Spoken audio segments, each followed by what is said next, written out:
mismo cuenta con 300 años de edad oficialmente, pero tenemos que arrancar y vamos a arrancar en la Edad Media para intentar comprenderlo todo y situarlo en el tiempo y así comprender mejor de dónde venimos.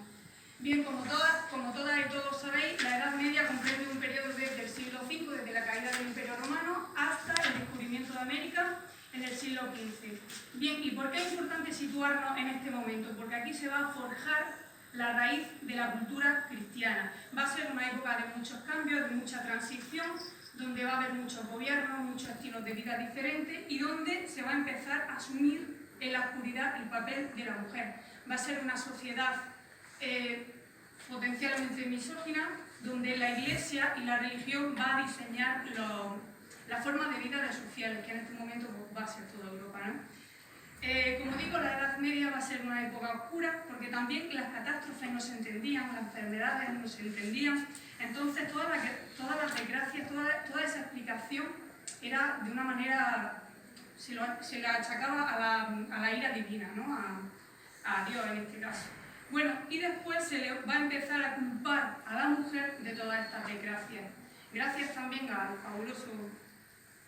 Antiguo y al Nuevo Testamento, que además va a adaptar la idea de los autores clásicos, es decir, que la Iglesia va a adoptar una idea de la cultura griega que no van a ser estrictamente católicas, con lo cual van a hacer de la imagen de la mujer una imagen incompleta, imperfecta, pecadora, la fuente de todo mal.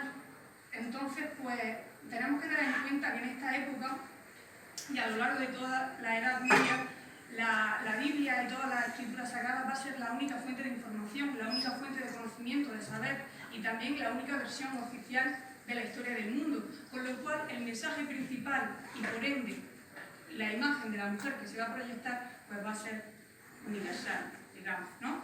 Bien, en este contexto quería empezar porque se sitúa la primera obra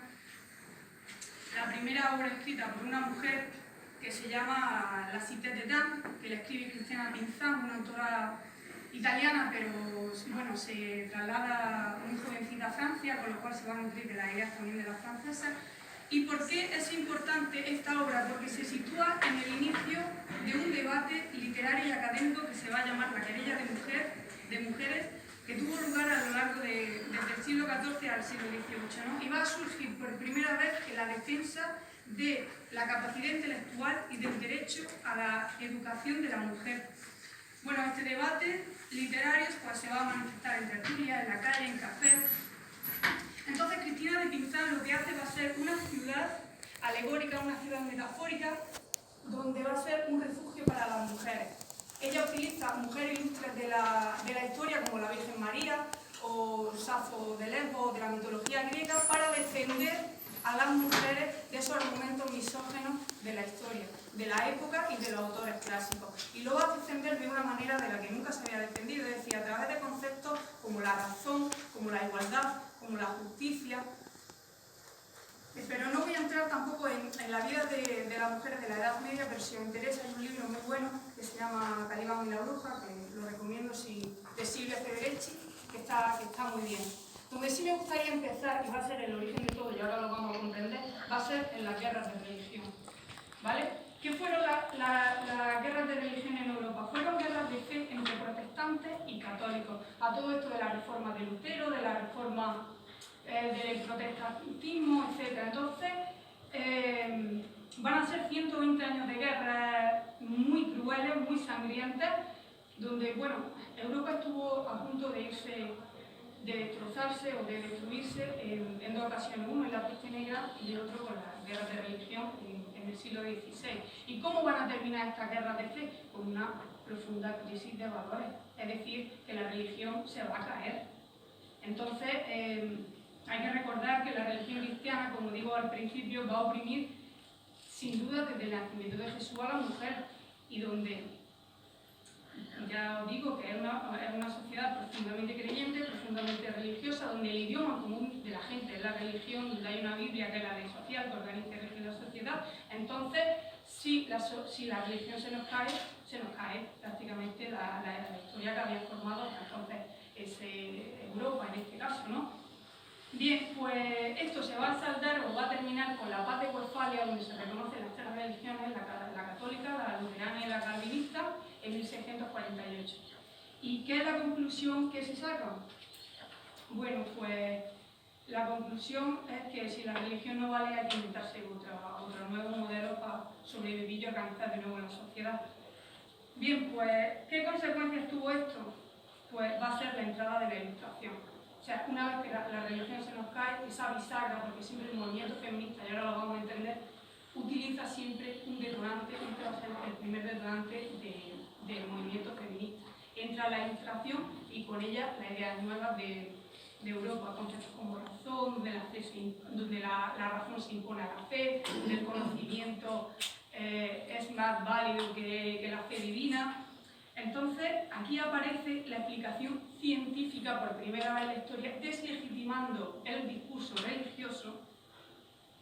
Es decir, las guerras de religión, para que lo entendáis, hicieron que el mundo tuviera que reinventarse, que buscara un discurso común, que no fuera el religioso, ya que estaba demostrado que no valía para la paz, sino para todo lo contrario, y la conclusión fue que era mejor dejar las creencias religiosas para el ámbito privado, para el ámbito doméstico, y así evitar el enfrentamiento. ¿Y cómo salió Europa de esta experiencia? Pues traumatizada, pero también preparada para ese cambio, para la llegada de la Ilustración. Entonces, como digo, habría que buscar nuevas bases sociales para una nueva convivencia, y ahí está el enorme esfuerzo de los filósofos ilustrados que, como titanes, empezaron a escribir esas bases que serían las bases que ahora mismo de ahí venimos nosotros, de esas bases de la Ilustración. Bien, pues llegamos a la Ilustración, así un poco rápido, y como sabéis, pues fue esa eclosión, ese movimiento cultural intelectual, primordialmente europeo, porque nos vamos a centrar en esta ponencia en Europa, que inspiró profundos cambios culturales y sociales. Y el lema era, como digo, que el conocimiento humano podía combatir la ignorancia, la superstición y la tiranía, para construir un mundo mejor. Y aquí nos vamos acercando a esa primera ola feminista o a esas primeras vindicaciones feministas, y aquí es donde aparece Descartes con su método, su discurso del método, solo sé que no sé nada. Es decir, yo voy a empezar a desconfiar de todo y a partir de ahí voy a crear un método que me sirva para organizar la vida, ¿no? Para organizar la sociedad en ese momento. Pero no nos va a interesar Descartes, sino su discípulo, François Poullain de la Barre, que va a nacer en 1647 y muere en 1725, quien va a explotar y radicalizar el mensaje de Descartes, el mensaje cartesiano y su virtual inclusión de la mujer en él. Escribió una obra publicada en 1673 que se llama La igualdad de los sexos y que se va a convertir en un programa de reforma social y sobre todo de la lucha contra el prejuicio. Además, una cosa muy importante es que François Poullain de la Barre, si había estado desde los inicios de esta conferencia, es que tiene que ver con el movimiento de las preciosas, de los salones literarios, por lo que Ana Isabel comentaba al principio de la mañana. Y es que su obra no se puede explicar solo con el mensaje, con la influencia de Descartes, sino con esas salonías porque fueron promotoras del saber, ¿no? Entonces François Poullain de la Barre fue consciente y supo valorar la función que cumplieron las mujeres en esos salones literarios, con esa forma de saber legitimando el mérito y el acceso a la cultura. Y es que justamente el mérito unido a la igualdad es lo que va a justificar a las mujeres y las va a habilitar para desempeñar las mismas tareas que los hombres. Y esto es lo que François Poullain de la Barre va a defender durante toda su vida. Bien, si avanzamos un poquito más en el tiempo, está ya la Revolución Francesa, donde las mujeres participaron activamente en toda la revolución, en todas las guerrillas y en la calle, ¿no? Entonces, siempre el movimiento feminista va a tener una parte teórica y una parte práctica, ¿no? Aunque esta va a ser más bien la teórica, porque no la dejaron más llevar a cabo a la práctica todo lo que estaban diciendo, pero bueno, lo que pedían estas revolucionarias de la Revolución Francesa, que luego se denominaron el tercer estado del tercer estado, era que no entendían cómo las ideas revolucionarias que se habían estado gestando en la Ilustración y habían detonado en esa Revolución Francesa conceptos como ciudadano, como justicia, como igualdad, no se las aplicaba a ellas. Es decir, los revolucionarios estaban pidiendo unos idearios para ellos. ¿Dónde está la igualdad? ¿Dónde está el concepto de ciudadanía? Si se las excluye a ellas. Y era justamente por lo que lucharon. Bueno, donde los revolucionarios apelaban a la naturaleza como paradigma normativo para deslegitimar las jerarquías estamentales y el feudalismo, ellas lo harán para irracionalizar la jerarquía patriarcal. Y se declara, bueno, como dice Amelia Moroz, otra feminista, o Rosa Cobo, como digo antes, el tercer estado. Bueno, estalla la revolución y se publica un primer manifiesto sobre los derechos del hombre y del ciudadano. Y en reacción a ese manifiesto, en el mismo año, en 1791, se publica también la Declaración de los Derechos de la Mujer y la Ciudadana, por Olympia de Bush. Exigía el derecho a la libertad, a la igualdad, al acceso a la educación igualitaria y a formar parte de la vida pública. ¿Y sabéis dónde acabó? En la guillotina, efectivamente. Entonces, en este sentido, bueno, va a ser la autora de la Declaración de los Derechos de la Mujer y de los Ciudadanos, que se va a publicar en 1791, donde va a denunciar ese vacío social y legal en el proyecto tan igualitario y tan revolucionador de la Revolución Francesa. Bien, pues si nos trasladamos en la misma época y en paralelo a Gran Bretaña, nos vamos a encontrar con esta mujer, Mary Wollstonecraft, que coincide con la Revolución Francesa, con la Revolución Industrial en Gran Bretaña.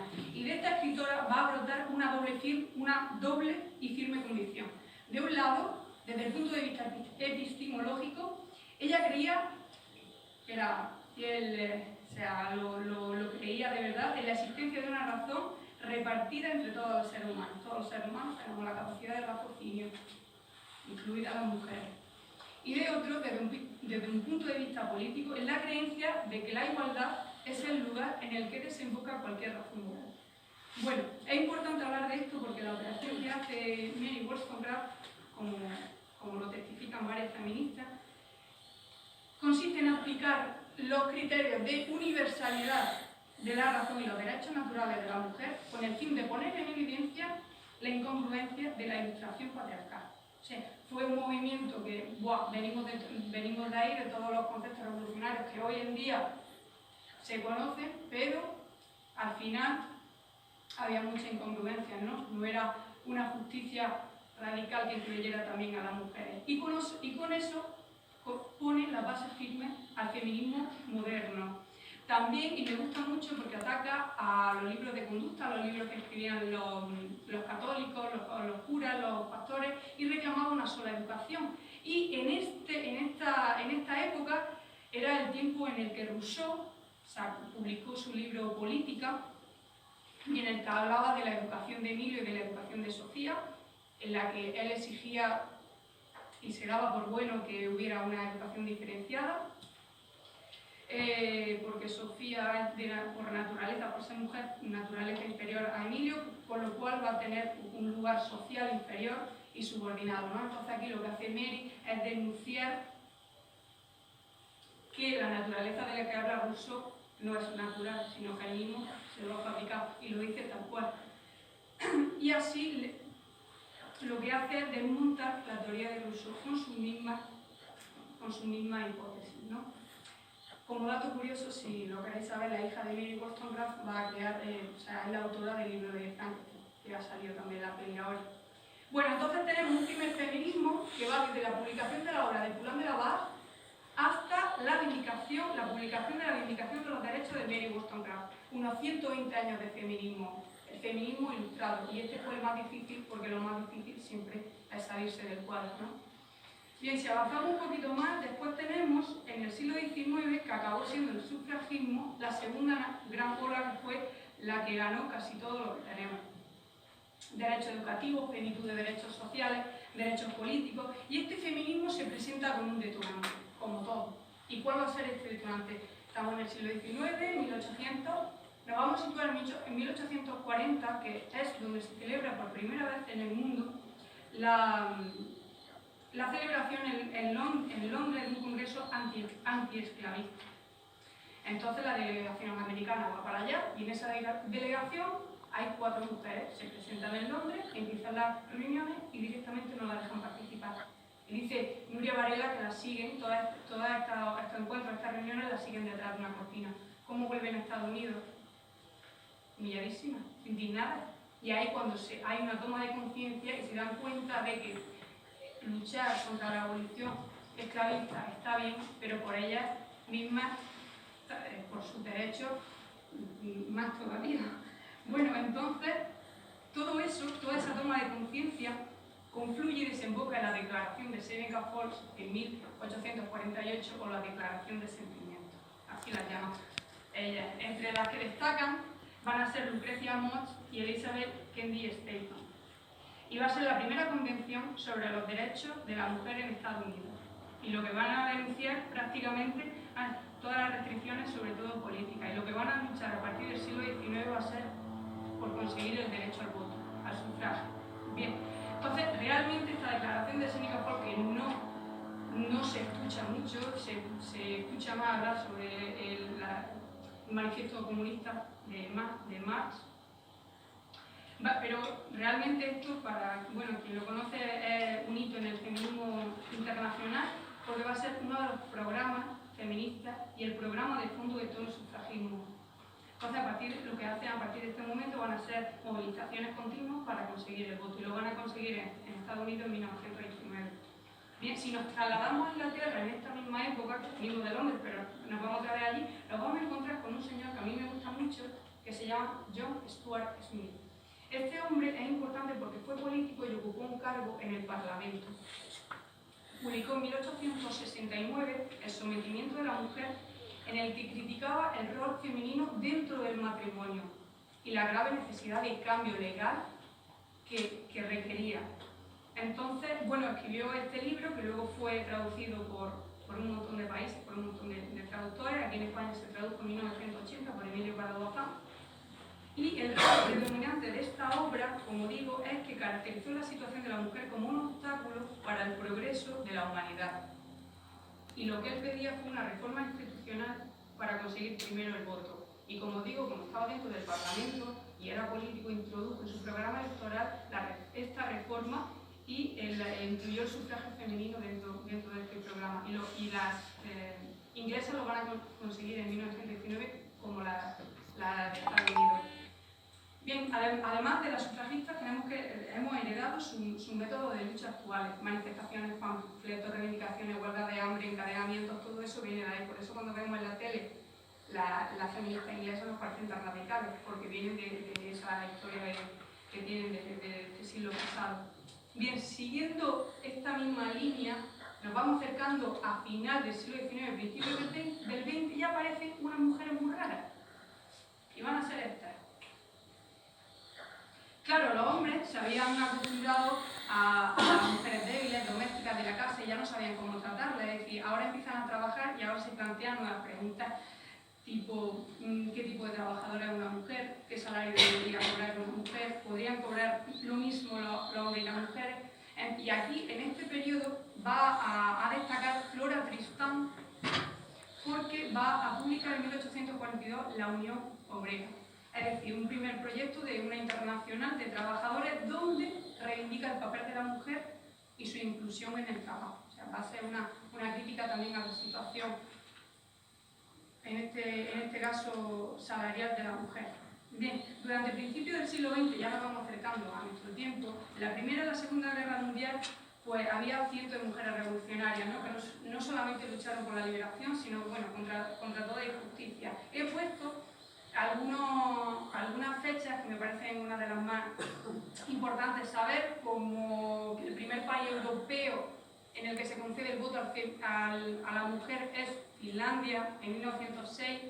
Por ejemplo, aquí en España se fundó la Asociación Nacional de Mujeres Españolas, la AMNE, en 1918, luego se consiguió el voto en el 31 con Clara Campoamor, o Clarita Campoamor, como ellos la llamamos, que hace poco fue, ¿no?, el día de. En 1918, por ejemplo, se aprueba en el Parlamento a la mujer, el sufragio a mayores de 30 años. Luego en el 19 se hace una reforma. En el 1920 se aprueba una enmienda a la Constitución de Estados Unidos. En el 31, como digo, lo de las mujeres de aquí españolas con el voto, y en el 45 pues, lo van a conseguir Francia, Italia y el resto de Europa tras la Segunda Guerra Mundial.